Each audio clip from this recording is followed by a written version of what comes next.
Awesome. Thank you guys for having us here today. My name is Elliott Chenger. I work for Under Armour Connected Fitness in Austin, Texas. I work with the Bluetooth development team, so it's connected devices. So we actually work on connected running shoes that help our users track more information about their runs without having their phone on them. So before we get started, I'm curious, has anyone here developed a library before in Android? Can you raise your hand? Awesome.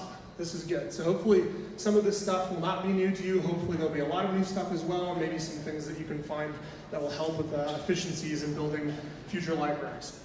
So like I said, I work at Connected Fitness at Under Armour, and over the last 3.5 years, I've spent a lot of time working on those Bluetooth devices. And when I first started, I didn't realize that I was going to be thrusted into becoming a library developer myself. But when I started the gig, they were like, hey, we need to put all these devices and all these apps. How are we going to do this? And so that's what got me into library development. So it wasn't by choice, but by job. So before we get 100% started, I can't show you any of the code that I'm going to use. So what I'm going to use is an example of libraries after pugs. I have 2 pugs, so it's just work with me here. The pugs are Wally and R2. So if you're sketchnoting this, Wally's the one with the underbite on the far right side, and R2's the one with one eye. Both crazy dogs. Cool, so jumping right into it. An Android library is called an AAR, and what it actually stands for is Android Archive. And really that's just a fancy zip file in essence. And inside of the AARs, you'll probably find some of these things. Your classes jars, which are all your compiled down classes, a copy of your res directory, your Android manifest, an r.txt file, which is actually a list of all of the IDs that you use in your library, as well as their type. And then as well, a public.txt file, which I've never used up until I was reading more about what ARs have in them. And in essence, you can make one of your resources private. And once you make something private in your resources, then anything that is public is generated in this file so that the build system knows which resources it will allow the consumers to access. From there, some of the optional things that are inside of a library are things like your assets, library jars if you have them, JNI classes, ProGuard.txt files if you have stuff for that. And then the last one, which I was also never written before because I've not had enough time to dig into this library, which is lint rules. You can actually make lint rules that you want your consumers to adhere to and package that jar inside of your AAR, which we haven't done before, but I also know there's not a very, very good documentation on writing lint rules, and it seems like kind of a pain in the ass, but maybe I'll do that at some point. So as we said before, there's a bunch of people who already have developed libraries before. For the people who haven't, you may be wondering, why should I even start to think about developing a library? And really I break it down into 3 different categories. So libraries will give you faster builds, they'll make your code more portable, they'll also give us the ability to support new features like Android app builds and instant apps. Just easy, it makes the support easier for kind of getting those new features off the ground for your apps. But let's dig in a little bit more about like how these things make, or how we can actually, or what exactly it's doing to make this stuff faster, more portable, and easier for new features. So first is speed. So let's say we have an app. I'm gonna just say that this is an app, this pink square for right now. That app contains a class that's called pug, and it has a companion object that has a val on it that asks, is a pug hungry? Anybody who has pugs or knows pugs, they're always hungry, so we're gonna peg that to true, and that's gonna stay that way. Then we're gonna have a main activity that has nothing in it really, but let's just say there's a lot of business code and other things that are in here for your view code. But when you run that app, it's gonna basically build, and then it's gonna take 14 seconds to build. So if we decide to make a change to that main activity, and then in this case, we're just gonna add a text view, and the text view is gonna have setting text about if pugs are always hungry, and it's gonna access our pugs class. And we go and rebuild, and we notice that it's really no change in our build times. It probably wasn't exactly 14 seconds, but they probably rolled up for us. Well, let's, instead of having everything in one application or one code base, let's go ahead and switch out and pull the pugs class out of the application module and put it into a library module and see what happens when we rebuild. So in this example, same thing, we have a pugs class. same main activity. And when we build this time, what we'll notice, we see that the app module itself took 7 seconds to build, whereas the pugs module took 7 seconds to build. All right, so I stood up here and told you guys all that this is going to be faster, and I just showed you a slide where each of them took 7 seconds, and we can all do simple math, that's 14. So you should be skeptical at this point. But let's move forward, and I'll show you exactly how the savings come in for us a little bit down the road. So we go ahead and we make the same change that we made to our main activity before we actually, set this text view again. And then the next time that we run, we actually will see that this took 7 seconds to build for our app, and then our pugs module didn't do anything. It was up to date. So this is actually taking advantage of a feature that was added in Gradle 3.5, which is called build caching. And unfortunately, even though it was added in 3.5 for Gradle, it wasn't added until the Android Gradle plugin until Android 3.0. So anybody who was wondering, did we miss this? Was this just something that how did we not have faster builds, years ago? It wasn't until November of last year that they supported build caching on the Android Gradle plugin. And if you look at what kind of the documentation around that Gradle caching says, really what Gradle is trying to do is figure out how they can make builds more and more efficient and fast for us developers. The number one complaint, if you've seen any of the Gradle Summit talks, is efficiency and build speed. And so over the last few years, the Gradle team, along with the Android team, have been doing a lot of work to make sure that they can figure out how to make our lives better, because we've all been complaining about, clean builds that take 15 minutes long and et cetera, stuff like that. So that's exactly how we can make builds faster, is by utilizing Android 3.0 as our Gradle plugin for Android, and allowing build caching to be turned on, which it is by default, to make things faster. The next is, like I said, more kind of portable code. And really what I like to think of this as is more of a feature-based architecture. And this will come into a couple of different places where it will be helpful for us, but for the sake of this part, we'll just stick with portability. So in this case, let's say that we have an application and we decide that we want to create 2 feature modules that are library modules themselves, and we want to go ahead and see how we're going to remove that code. So let's say we remove the code from feature B. How can Gradle, or how can having a library module make that faster and more efficient? And the answer is that because the library module itself is all contained in one place, what you can simply do with your code is find your Build.gradle and then find the project that you want to potentially remove, or the feature in this case, and then simply delete that from your Build.gradle, rerun, and see all the places where your code broke for that feature, versus going down and hunting and pecking for all the different classes that have dependencies and all that stuff. I mean, there's been times where I spent a few hours trying to find the dependency tree of code that's been around in our code bases for 6 or 7 years. The next part of why using libraries is making your app and your code more portable is actually for probably the thing that we'll see more often, because I'm sure not a lot of you delete a lot of code. Unfortunately, I can't say I have, but the other part is sharing features, and that's the one that I get a lot from our product managers at UA, is how can we share this feature across projects? And the answer is that having all of your features built into these library modules will then allow you to not have to copy and paste and deal with all the regressions that are going to come out of copying and pasting code, and putting that into library modules that then get disseminated out to different applications. Your life is easier. Now you just have to do a little bit of boilerplate to kind of hopefully merge the two together, and you're done.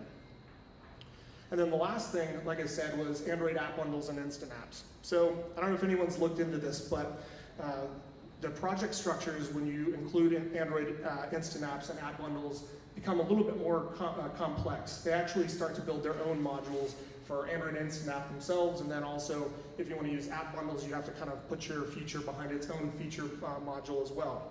And one of the things that we've found when we're trying to start using some of these features is that we run into a lot of issues where the code's referencing across each other. We get cyclical dependency warnings because you're trying to pull out code from your main app core that was legacy into your feature and then share it to your instant app. Well, if you can just create utility libraries that are shared across all of these, then you really don't have to worry about that. And you've also made that much easier for all the other things we talked about.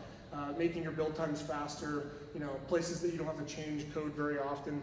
It just makes it all easier to support those features, which for me, especially running into instant apps, has been a huge problem. Okay, so hopefully that's enough to get you all convinced that libraries are actually an interesting topic, and you're going to wake up for the rest of the talk because it's going to be really boring because there's a lot of dry content, unfortunately. So first thing I talk about is the project setups themselves. So the first one that I like to go from is easiest to hardest. And so the single project setup is by far the most easy library setup you can have for your app development. And if you can do it and get away with it, please do that. And this is kind of how you can determine if you should use a single project setup. So normally I ask myself when I'm trying to start up a library 2 questions. Do I need this library in only one app? And does this library need to be shared with anybody else? If I can answer yes, that it only needs to be in one app, and know that I don't have to share this with anybody else, then what you should do is definitely just put all this in one project. And to do that, you would go into your Android IDE, Android Studio's IDE, and right-click on your project, and then click New, and then Module. And then a nice wizard will pop up that will allow you to create the Android library. I'm going to skip a step. You name the library, you give it a min SDK and a target, and then voila, the library shows up inside of your IDE under your normal project structure. Some of the things that have changed under the hood when you do this are going to be things like your Settings.gradle, which includes now the Pugs project.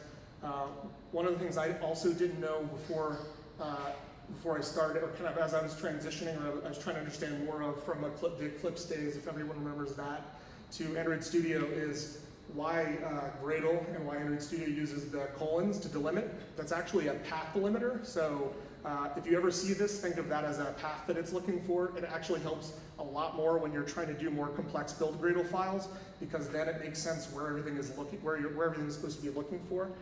That was not clear to me until I read through more of the documentation.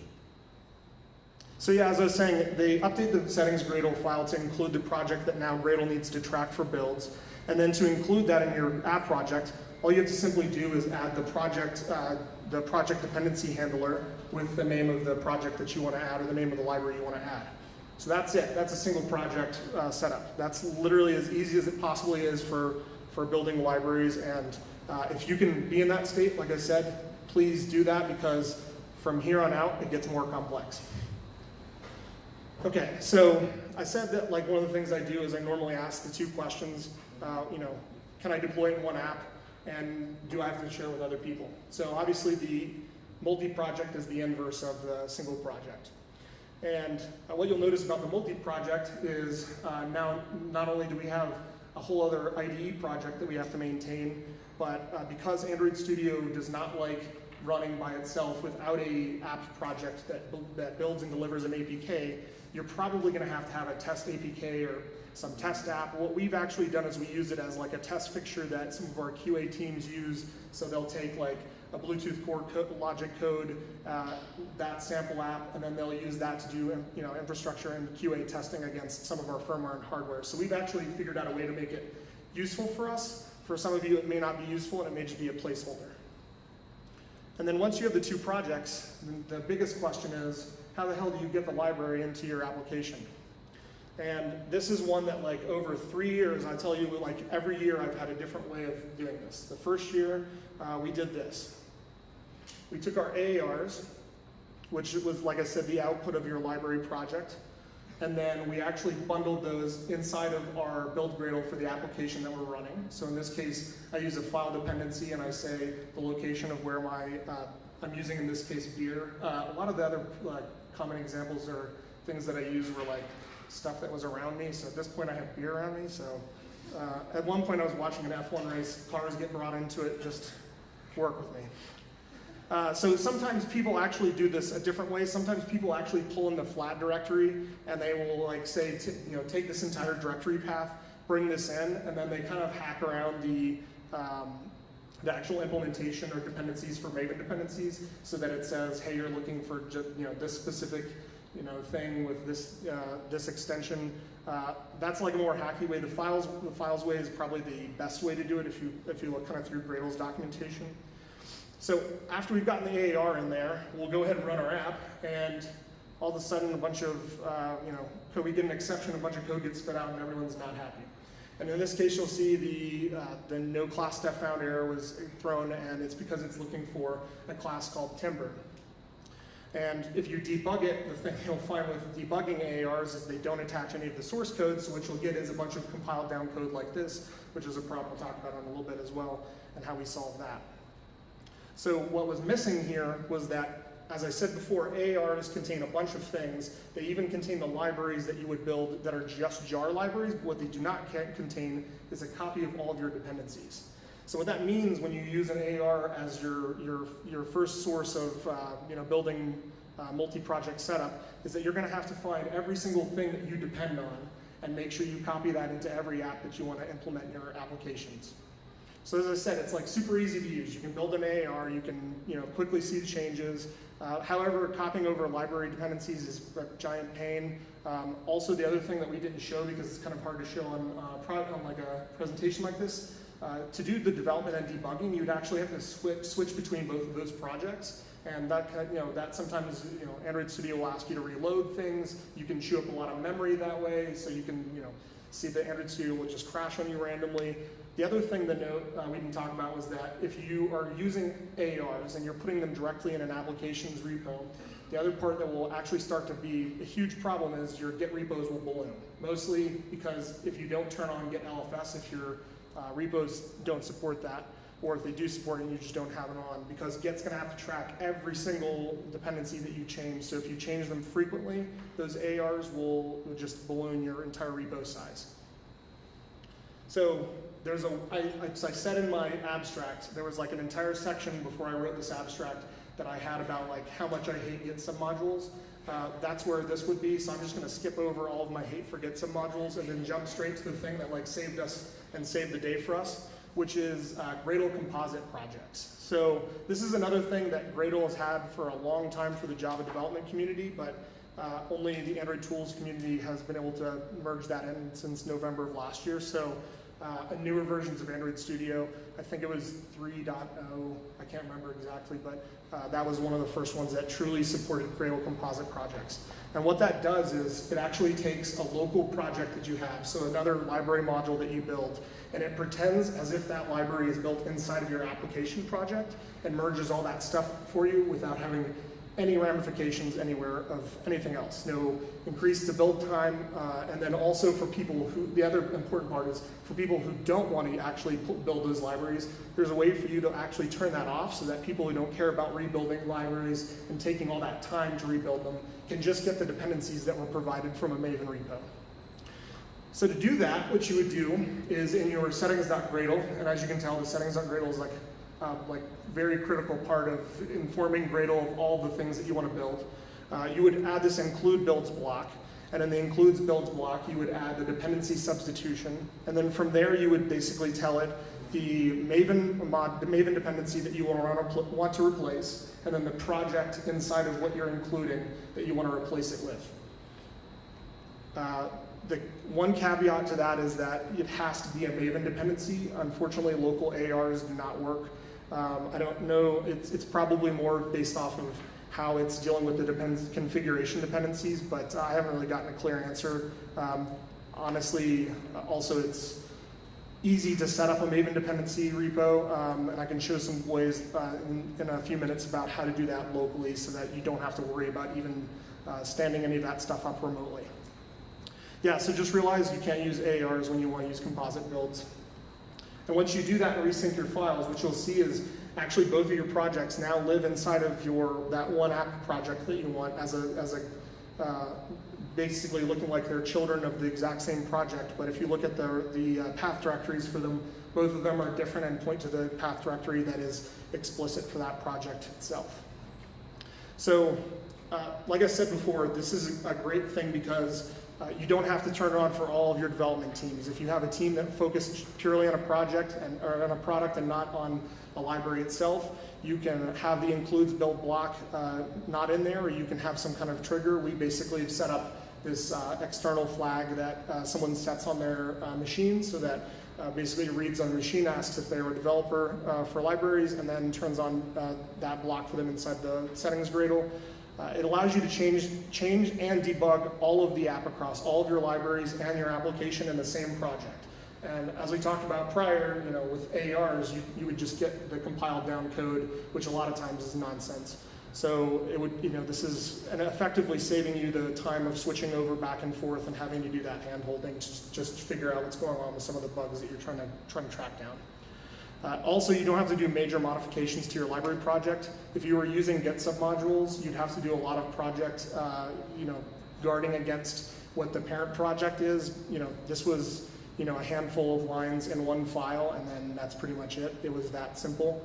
And it does come with cons, unfortunately, and that's that because it is a newer feature, I don't think it's an incubation. I think it is actually supported as like a core feature, at least from Gradle. I know from Android side, from Gradle side, it's not an incubation anymore that I can tell, although Gradle does keep things in incubation for a long time. The hard part that I've found is when you want to go between composite mode and non-composite mode, you will have to re-import all of your projects. I think it's because it destroys the idea files in a way that it basically tells them that they're going to merge these projects. So if that's a concern of yours, just realize that it means re-importing. It's not that much of a pain, but it is something else. And then, like I said, it can't use ARs, so if you want to just use an AR, there's no way you'll be able to use the Gradle composite projects. So, like I said, I started this because I was trying to find out a way that we could make our developers a little bit faster and how they're building, because I was seeing all the pains that I was kind of going through myself, and as I was talking through some of my team, I realized we really didn't understand truly what our Maven dependencies were from Android. And as I got more into library building, I was kind of forced to learn more of how those dependencies work on a Maven server and how they're built. And it kind of brought me to this, and I wanted to express it to everybody, because part of some of the tools that I've shown in building libraries is where you're going to host them. And so I looked a little bit deeper and found that really all a Maven dependency is build artifacts and then a list of dependencies. That's a little bit of a contrived response from them, because there are also project information that's a part of that Maven dependency, but it's not very much stuff. And so for Android, what that looks like for us is generally we have an AAR, and then we also have our pom.xml, which is, all the project stuff that we were talking about, all the dependencies. And then once those are built, they're put up on a Maven repo.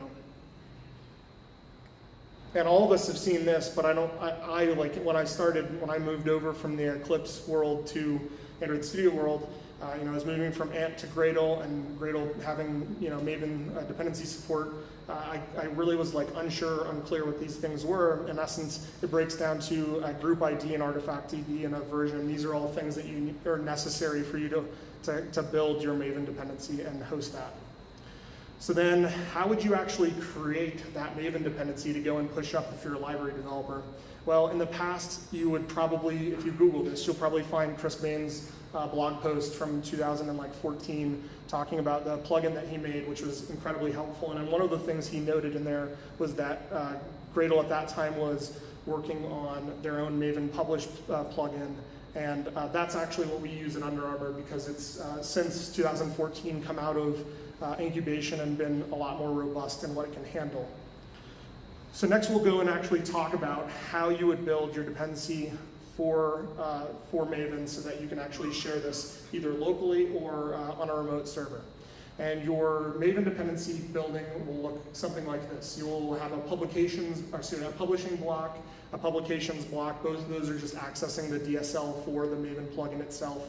And then it gets a little bit weird here, because this AAR block that I've created is actually not something that's provided by Maven Publish. It's basically a method that passes in the Maven publication abilities to a task that we name ourselves. And so in this case, I've named this AAR because this is creating an AAR for us. And in that block, you'll also see the ability to create your group ID, your artifact ID, and then the version of your app. And in this case, I'm getting it from the Android DSL and from the default config and its version name. And then you'll also include the actual artifact that you want to ship. For this, it's a file just with simply hard-coded path. Yeah, there's other ways of doing this that are not hard-coded, but wanted to show what exactly was being attached to the artifact. And so we're going to attach our AAR for our beers debug project. And then the last part, which kind of solves some of the problems and the needs of our discussion about why AARs kind of lack, which is the lack of dependencies from your project. The last part that you'd want to add is this POM with XML, where basically it's going to build up the POM file to include all of the dependencies that your library depends on. And so to do that, you'll take this node, you'll create a node called dependencies. That's part of the format for Maven dependencies. And then you can iterate over all of your configurations and specifically the implementation type for this one. You could do this if you weren't using Android 3.0's new implementation model. If you were using Compile, you can still use the configurations that you were generated from Android. But it's easier, and if you haven't moved over to Android Studios or Android plugin 3.0, please do that. It's super helpful. So yeah, we would iterate over all the dependencies. One note that I found is that there is a unspecified dependency, so that's if you have a jar, you include a jar, some type of file inside of your dependencies block, it will come back with an unspecified name.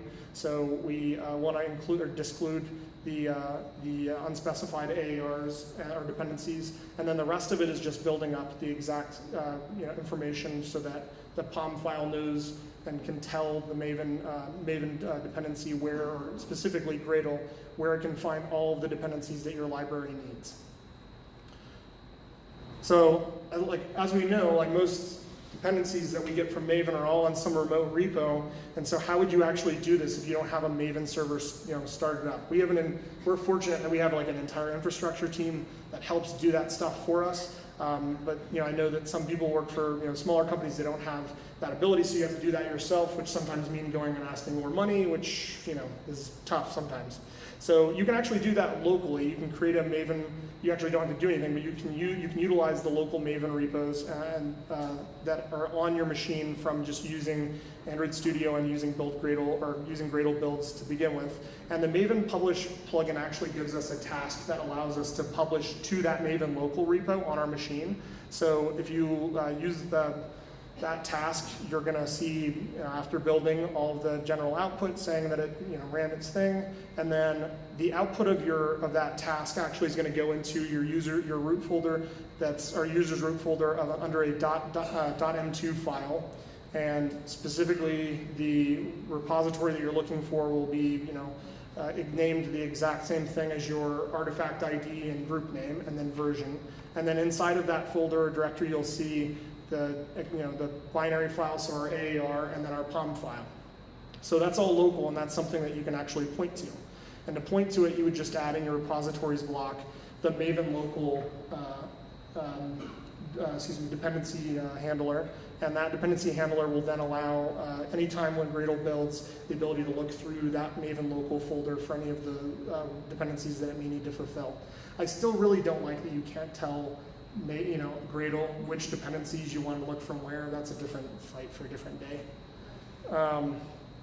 So then once again, you just have to go and include that line of that dependency itself in your Build.gradle, and you're now using a Maven repo without having spent any money, at Arta from the people at JFrog, without having to do any standing up of servers somewhere and communicating through your VPN if you have one, or any of that stuff. You can do that all locally on your machine, and it just makes life much easier and allows you to use those Gradle composite builds like I was talking about. So as you can tell, one of the common themes that we keep hitting on is the scripting side of library development. And for me, this became even more complex or more known that I had to learn more about Gradle as we decided to build more and more libraries, because the more libraries you have, the more Build.gradle files, and it just goes on, and it can get to the point where it's a code smell for us. So what we decided to figure out was, what is Gradle support for shared Gradle scripts? And thankfully, that's something that's well built into how Gradle does a lot of its how Gradle can allow us to kind of reduce this code that we're talking about. So if we take the same block, that publishing block that I had originally, and let's say we can look at it for two different projects. In this case, this is the Prugs project, and you can see there's really two things that are kind of specific to that project about building the publications. And then we look at my Beers project, and we see that there are also only two things that are really unique identifiers for those projects. So that stuff can be easily refactored out of our build, or that Build.gradle block, or that script itself. And even further, we can actually create our own publish.gradle file, and that would contain all of the code that we would want with maybe some minor refactoring. And so what we may want to do is take an external or extra properties and set those as defaults to nothing and allow them to be set by whatever Gradle script is actually configuring us. And then once we've done that, we can literally apply that publish Gradle wherever we want to any Gradle file, set the variables that we're expecting for the specific stuff for the app itself or for the library itself, and then we're done. And it goes a little bit further too, because that application allows you to do remote Gradle scripts too. You can actually, in that application side, put a URL there that points to a Gradle script and have that not even on your development machine. So you don't have to worry about symlinking some file so that all your developers on your team can have the exact same place, or can store wherever they want and get the exact same functionality. You could potentially host it somewhere else inside of your intranet or something like that if you'd like. So yeah, so it takes all of that code that we had and puts it up into more shareable, more digestible pieces of Gradle scripts, which our Gradle scripts are pretty gnarly looking. So any way that I can reduce the amount of code in those and make it easier to read, I'm all for.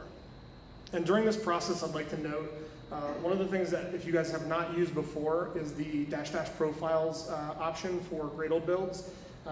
There's a whole slew of different options that you can use, but the profile one has been an absolute lifesaver for us when we're iterating through these Gradle scripts, because you'll end up causing problems to your overall build time that you won't see necessarily while you're developing and you've got incremental builds and all those other things until you use profile and you have everything done clean. Or there's also another flag you can add, and I forgot to include that, which allows you to rerun all of the tasks to make sure that you're not getting incremental builds and getting a false sense of security of, oh, my builds are fast, and then someone clean builds and gets, like I said, 15-minute builds. So definitely would suggest using that profile option if you can. All right, so we've talked a lot about the project itself. We talked about Gradle files and scripting and publishing to Maven. The next part is talking about actually some of the code in our libraries. So I'm not sure if many people have had this experience before. We have an application. That application depends on Glide 4.7.1. And then we also have a library module, and that library module depends on Glide 3.8.0.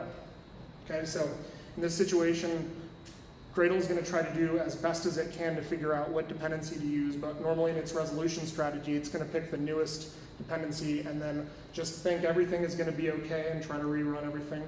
And what will happen to you is you'll get a situation like this where those may not have been backwards compatible APIs if they're summed properly, and so you'll get an exception like this, and now you've got to figure out, all right, so in our library, how are we going to handle this? One team's picked Glide at a different level, and we have Glide at a lower level.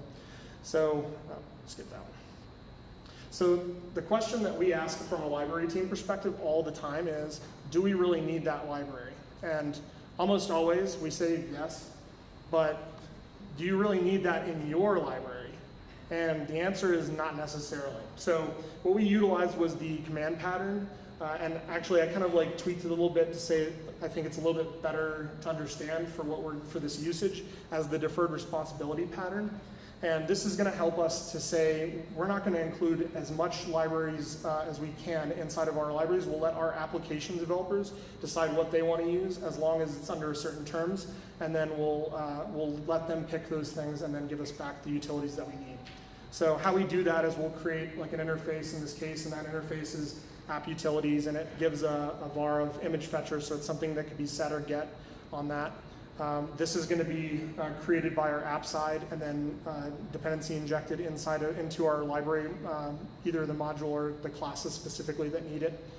And then as you can see, there's also this image fetcher class, which has just a interface, which just has the load image in view, and I picked these three parameters: the image URL, default image resource, and then the image view itself that you want to apply the image to. Mostly we decided this because if you look at the landscape of image libraries and how image processing libraries work, most all of them need to take an image view and do modification on it. So I feel like this was actually a fairly okay paradigm, even though I don't normally like passing around views. And then on the app side, all they have to do is implement this interface and give exactly what it is, the type that they want, and use, in this case, glide image fetcher, apply the glide, code itself to all of the things that are going to be kind of deferred to the app side. And then when our application starts up and our activity comes in the foreground and we need to get those images and post them in there, our activity calls into this class. It does the work that it needs to do to give us those images, and we don't know, what that was, but we get images, and that's exactly what the end result is for us. So in that way, what we've done is we've actually reduced our dependency of needing any of the glide dependencies in our libraries whatsoever. And even though that's not a silver bullet, trying to look at your library dependencies through that lens will make you a much better developer in the sense of understanding contracts and understanding the layers of abstraction and kind of what stuff is necessary to be in there. And then it also makes all of your application developers who are consuming this library very happy, because we've had numerous times where we get a new library from some other third party that's decided to use like a newer version of something. I think the one that we last saw was the glide example. There's a bug that was like in glide 3.8.0 about GIFs. We show GIFs, and so it played them backwards, which is not very great. The other part that I really didn't realize about being a library developer, how much that was going to be impacted, was my manifest when I started off, and specifically the content providers. This became a real source of pain for me, and mostly because I feel like some of the documentation isn't very straightforward in their meanings around how things work, or I just didn't understand it properly. But if we take like a normal content provider, in this case it's just going to be a file provider, you'll look and notice that there's this authorities block, or authorities variable which we set, and that authorities variable is basically supposed to do one thing. It's supposed to have a provider that has one authority for every application that you have. So if you have your provider needs to have exactly one authority for that application that's running, and that will be used looked across all the applications that are on the phone. So if your provider, in my example, has, if I use this in my library, and then my library gets disseminated out into 3 different applications, unfortunately now there's going to be a collision because it's expecting one authority per one provider, but now it sees 3 providers from 3 different apps all looking for the same authority. And so the thing that we found out is that Android actually had thought about that. It was a solved problem. We just didn't dig far enough when we were making this transition, and they have Android manifest placeholders. And so what you can do is you can actually, in your Gradle files, say what you want a placeholder potentially be, and then at build time, it will actually allow you to kind of inject in what the real value is of that thing, because you don't know it before build time. And the one that we decided to use was application ID. This is the only one that they give to you for free. The rest of them you have to write yourself. And this basically solved a whole slew of problems for us, because we have map my fitness, map my hike, map my run. I mean, you can tell like the minute that we got these bugs in, we were like, all right, there was obviously something we did on our library side that like really put us in a weird position, and just changing that like drastically impacted all of it. So just remember, one provider to one authority, and making it unique by deferring to the application ID will help kind of get rid of some of those problems if you do it that way. And then last thing for library development that I think is really important, is probably not overlooked, but people don't understand very well, is overriding IDs in resources. So this is one of those things that like I think is really cool, but has also come up as bugs for us. So let's say in our library we have a string that's called first pub name, and in our application we have the same string, the same ID, and they both have different text in them. So what ends up happening when you build your application with this library in it is that during the merging process during AAPT, it's going to actually look through all the IDs of your application and your library and all of your build variants and all that stuff. And it goes through a resolution strategy that has like a hierarchy that's already built out, and it decides which ones to use if there are collisions based off that hierarchy. So it goes something like this. Library dependencies are at the very bottom of the list. So anything that's a library dependency will be overwritten by your main source set, and then product flavor, build type, build variant. And so what ended up happening was we would get, specifically the bug was that whenever we had two drawables that had the exact same name. One was in the application, and one was in our library. And it was supposed to be this full, asset of our really cool new shoe. And when you looked at it, it was like teeny tiny. And we were like, wait a second, that doesn't make sense. I put those assets in there, and then I realized that our application team had an icon with the exact same name that went in there and basically got overwritten. So, like I said, why would you want to do that? Why would resource IDs and overriding them make sense? I just told you about a bug that happened from them, and what we found was actually super helpful and powerful was app-specific content. So if we change the example a little bit, where on our library we have a library module that was originally created for map-my-ride, and we want to use that in, let's say, map-my-run. What we can do is, if we were kind of smart about how we broke down our libraries and how we broke down some of our strings and our resources, we could actually replace all the things that have map-my-ride references with the stuff that's in map-my-run by just overriding the IDs themselves in that application, and then Android will take care of all the rest for us. It's really that simple. And as I was telling you before, the overriding of IDs doesn't stop with strings, even though that's the example that I gave. You can do it with drawables, you can do it with values, you can do it with animations. The other one I didn't put up here, which is the one that I found is the most powerful, is styles. So like we have different colors, different brands that we need to put our apps out to. So having the ability to override an entire style in our application so that our library adheres to that style is fantastic. So in 45 minutes I distilled hopefully, or no, less than 45 minutes, distilled 3.5 years of library development talk. There's a lot of stuff that wasn't covered here. There's a Slack channel that I opened inside of the Slack instance for this conference, just like library development. Please join it, ask questions. I'd love to talk more about it, but thank you guys very much for everything.